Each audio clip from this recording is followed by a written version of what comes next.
Hi friends, welcome to Meena's Samyal. This episode is sponsored by VIDIEM. Thank you VIDIEM for supporting Meena's Samyal. இன்னைக்கு நாம பார்க்க போறது ஒரு rice category பன்னீர் fried rice. பன்னீருக்கும் fried ரைஸுக்கும் எப்படி set ஆகும் அப்படின்னு நினைச்சீங்கன்னா நான் சமைக்கிற மாதிரி நீங்க சமைச்சு பாருங்க. கண்டிப்பா உங்களுக்கு ரொம்ப ரொம்ப ஃபேவரட் டிஷ் அமைஞ்சிடும். இது வந்து ஒரு இண்டோ சைனீஸ் ரெசிபிங்க. ஸோ இந்த சுவையான பன்னீர் ஃப்ரைட் ரைஸ் எப்படி செய்யறது அப்படிங்கிறத பார்ப்போம். பன்னீர் ஃப்ரைட் ரைஸ் செய்ய தேவையான பொருட்கள்: வேக வைத்த பாஸ்மதி சாதம் 1 கப், வெங்காயம் 1, carrot 1/2 cup, beans 1/2 cup, capsicum 1/2 cup, வேக வைத்த ஸ்வீட் கார்ன் 1/2 கப், பொடியாக நறுக்கிய ஸ்ப்ரிங் அனியன்ஸ் 1/2 கப், இஞ்சி பூண்டு பச்சை மிளகாய் விழுது 1 டேபிள் ஸ்பூன், சோய் sauce 1 teaspoon, red chilli sauce 1 teaspoon, tomato sauce 2 teaspoon, எண்ணெய் 1 டேபிள் ஸ்பூன், உப்பு தேவையான அளவு. மேரினேட் செய்ய தேவையான பொருட்கள்: paneer cubes 1 cup, soy sauce 1 teaspoon, red chilli sauce 1 teaspoon, pepper powder 1/2 teaspoon, cornflour 1 table spoon, உப்பு தேவையான அளவு. முதல்ல ஒரு மிக்சிங் பவுல்ல கொஞ்சம் சோய் சாஸ் சேர்த்துக்கலாம். அடுத்தது ரெட் சில்லி சாஸ், மீதி உள்ள ரெட் சில்லி சாஸை நம்ம ரைஸ்க்கு யூஸ் பண்ணிக்கலாம். அடுத்தது கொஞ்சம் பெப்பர் பவுடர், அப்புறமா கொஞ்சம் கார்ன்ஃப்ளவர். இந்த மிக்ஸ்சருக்கு தேவையான அளவு உப்பு. கட்டி இல்லாமல் ஸ்மூத்தாக மிக்ஸ் பண்ணிக்கலாம். இந்த கார்ன்ஃப்ளவர் சேர்க்குற காரணம் வந்து நம்ம டோஸ்ட் பண்ணும்போது நல்ல கிறிஸ்பாக வரும். அந்த காரணத்துக்காக தான் நம்ம கார்ன்ஃப்ளவரை சேர்க்குறோம். விருப்பம் இருந்ததுன்னா ஜிஞ்சர் கார்லிக் பேஸ்ட் சேர்த்துக்கலாம். நான் ரைஸில் சேர்க்க போகிறேன், அதனால இதில் நான் சேர்க்கலை. நல்லா மிக்ஸ் பண்ணியாச்சு. இப்போது இந்த பன்னீர் கியூப்ஸை வந்து இதில் சேர்த்துக்கலாம். நல்லா ஜென்டிலாக பன்னீர் கியூப்ஸ் உடையாத மாதிரி எல்லா பக்கமும் கோட் ஆகிற மாதிரி மிக்ஸ் பண்ணிக்கலாம். நான் சைனீஸ் ஸ்டைலில் பண்ணுறதுனால நான் பெப்பர் பவுடர் யூஸ் பண்ணியிருக்கேன். உங்களுக்கு சில்லி பவுடர் ஃப்ளேவர் பிடிக்கும் அப்படின்னு நினச்சிங்கன்னா நம்ம விருப்பத்துக்கு ஏற்ற மாதிரி நம்ம கஸ்டமைஸ் பண்ணி கூட ரெசிபியை மாற்றிக்கலாம். ஸோ இப்போ எல்லா பக்கமும் இந்த சாஸ் வந்து கோட் பண்ணி முடிச்சாச்சு. ஒரு 10 to 15 மினிட்ஸ் வந்து இது வந்து நம்ம அசைக்காமல் மூடி வச்சிடலாம். இப்போ ஒரு பேனை ஹீட் பண்ணிக்கலாம். ப்ரிஃபரபிளி ஒரு நான்ஸ்டிக் பேனை யூஸ் பண்ணிங்கன்னா அடி ஒட்டாமல் நீட்டாக வந்துடும். ஸோ தேவையான அளவு ஆயில் விட்டுக்கலாம். இப்போ எண்ணெய் சூடாயிடுச்சு. நம்ம இந்த மேரினேட் பண்ண பன்னீரை இதில் சேர்த்துக்கலாம்.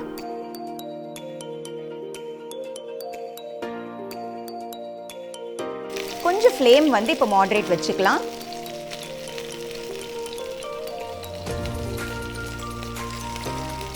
கார்ன்ஃப்ளவர் சேர்த்ததுனால எல்லா பக்கமும் நல்லா கிறிஸ்பாக இருக்கும். இது அப்படியே சாப்பிட்ட கூட ரொம்ப ரொம்ப சூப்பராக இருக்குங்க. ஸோ கொஞ்சம் பொறுமையாக ஒவ்வொரு சைடும் பார்த்தீங்களா இந்த கிறிஸ்ப்னஸ் தெரியுதுங்களா?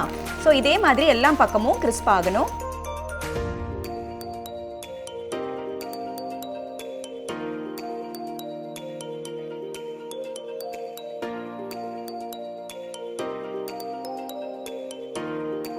இது சிம்மரில் வச்சு நம்ம ஒரு 2 நிமிஷம் நடுவில் வந்து கிளறிட்டே இருக்கலாம்.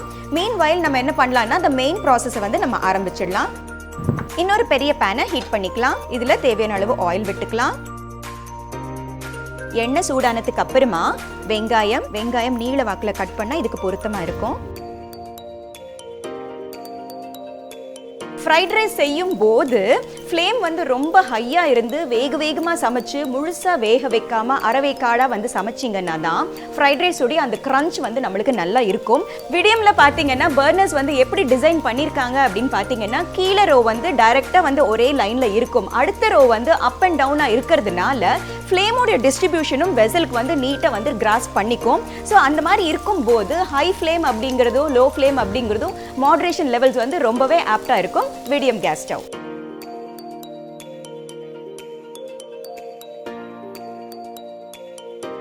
வெங்காயம் ஓரளவுக்கு நல்ல கிறிஸ்பாக வதங்கியாச்சு பாருங்க. அடுத்தது வந்து இஞ்சி பூண்டு அண்ட் பச்சை மிளகா ஒன்றா அரைச்சி வச்சுருக்கேன். அதை நம்ம சேர்த்துக்கலாம். ரொம்ப ஸ்மூத்தாக அரைக்காமல் ஓரளவுக்கு கோர்ஸ் டெக்ஸ்டரில் அரைச்சிருக்கேன். ஸோ தட் அது கடிப்படும் போது வந்து நல்லா இருக்கும். அண்ட் ஃப்ரைட் ரைஸ் அப்படிங்கும்போது ஓரளவுக்கு அந்த பச்சை வாசனை ரீட்டைன் பண்ணால் இன்னுமே டேஸ்டியாக இருக்கும். ஸோ அதனால நான் அடுத்த வெஜிடபிளை இப்போவே சேர்க்க போகிறேன். பொடியாக நறுக்கிய கேரட். இதுக்கு வந்து வெஜிடபிள் கூட நல்ல பொடியாக கட் பண்ணால் பார்க்குறதுக்கு அழகாக இருக்கும். அடுத்தது பீன்ஸ், அடுத்தது கேப்சிகம், அடுத்தது வேக வைத்த ஸ்வீட் கார்ன்.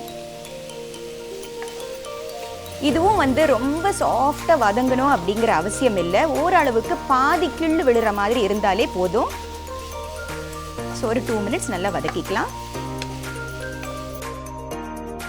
பன்னீர் வந்து நிறைய பேருக்கு வந்து ஒரு ஃபேவரட் இன்க்ரீடியண்ட்டுங்க. ஆனால் பன்னீரில் வந்து நிறைய ஹெல்த் பெனிஃபிட்ஸும் இருக்குது. ஹை சோர்ஸ் ஆஃப் கால்சியம் அப்படின்னு சொல்லலாம்.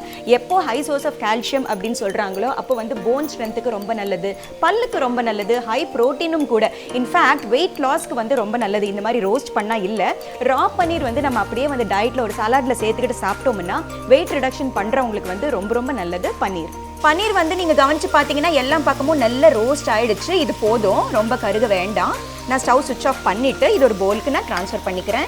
இதை நம்ம ரைஸில் கடைசியாக சேர்த்துக்கலாம்.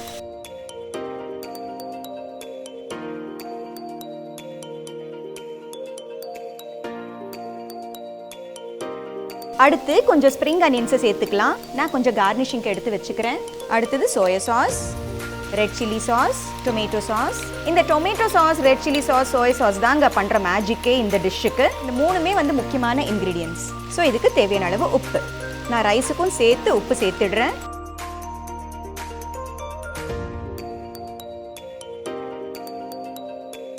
இப்போ சாஸஸ் வந்து நல்லா மிக்ஸ் பண்ணியாச்சு.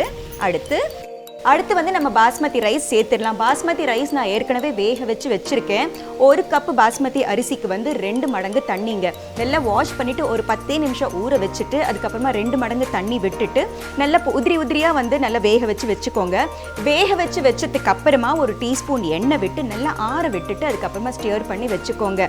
இந்த ரெசிபி வந்து லெஃப்ட் ஓவர் ரைஸில் செய்கிறதுக்கு வந்து ரொம்பவே சூட்டபுளாக இருக்கும். நீங்கள் ஃப்ரெஷ்ஷாக ரைஸ் சமைச்சு அதுக்கப்புறமா பண்ணும்போது ஒரே ஒரு முக்கியமான விஷயம் நீங்கள் ஞாபகம் வச்சுக்க வேண்டியது என்னன்னா, ஆறுனதுக்கு அப்புறமா தான் ரைஸ் சேர்க்கணும். நல்ல சுட சுட ரைஸ் வந்து சேர்த்து கிளறும் போது ரைஸ் வந்து பருக்கா இல்லாமல் குழஞ்சு போயிடும். ஸோ அது மட்டும்தான் நீங்கள் பார்த்துக்க வேண்டியது. ஏன்னா ஃப்ரைட் ரைஸ்க்கு வந்து நல்ல உதிரியாக லென்த்தியாக ரைஸ் இருந்தால் தான் பார்க்கவும் அழகாக இருக்கும், சாப்பிடவும் டேஸ்டியாக இருக்கும். ஸோ இப்போ வந்து நம்ம ரைஸை சேர்த்துக்கலாம்.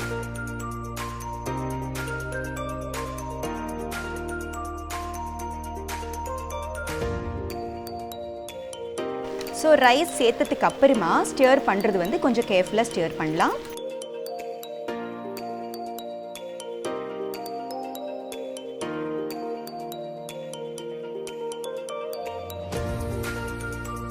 ஃபைனலி நல்ல ரைஸ் வந்து நல்ல சூடு பட்டதுக்கு அப்புறமா இந்த ஏற்கனவே வறுத்து வச்ச பன்னீர் பீசஸை நம்ம சேர்த்துக்கலாம்.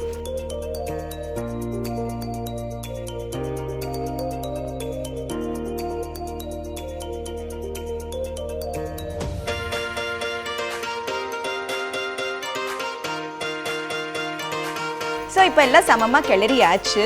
ஃபைனலி ஸ்ப்ரிங் அனியன்ஸால் கார்னிஷ் பண்ணிடலாம். So our paneer fried rice is ready.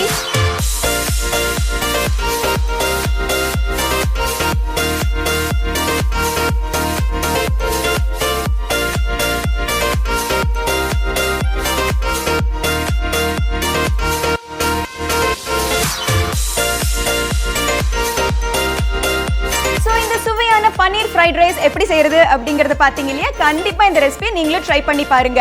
Facebookலயும் Instagramலயும் Meena சமையலை ஃபாலோ பண்ணுங்க.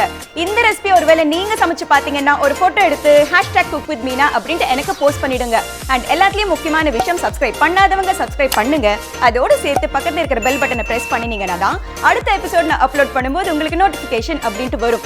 விடியம் ப்ராடக்ட்ஸை யூஸ் பண்ணி சமைக்கும் போது ரொம்ப கம்ஃபர்டபுளா ஃபீல் பண்ணேன். இதே கம்ஃபர்ட் நீங்களும் எக்ஸ்பீரியன்ஸ் பண்ணணும் அப்படின்னு நினைச்சீங்கன்னா கீழே டிஸ்கிரிப்ஷன் பாக்ஸ்ல விடியம் பத்தின லிங்க்ஸை கொடுத்திருக்கேன், மறக்காம செக் பண்ணுங்க. சோ மீனா சமையலை பாருங்க, லைக், ஷேர், சப்ஸ்கிரைப் பண்ணுங்க. பை.